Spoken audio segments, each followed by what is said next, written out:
kuidas eemaldada ebavajalikke objekte Photoshopiga pildi pealt.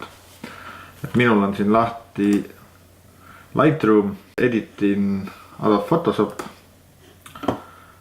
Siis ei pea eraldi teda importima Photoshopi.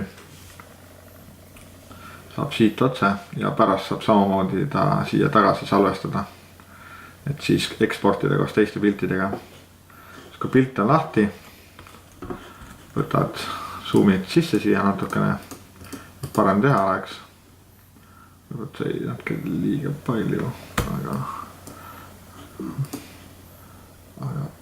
saab siia ka niimoodi.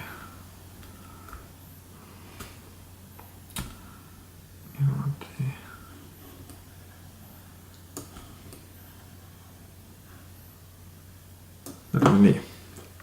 Võtad Polaroid lasso ja väga vabalt käid siit objektide ringi peale, et ta ei pea üldse olema täpne. Ja teen seda väga kiiresti siit lihtsalt. Ja lõpuks enter, et ring peale saada. Siis võtad siit fill, võtad siit content aware ja vajutad OK. Ja ongi tehtud. Command delete, kustutab jooned ära. Command save on salvestatud ja saad minna siia tagasi. Nüüd juba Lightroomi, kus ongi olemas pilt tehtud.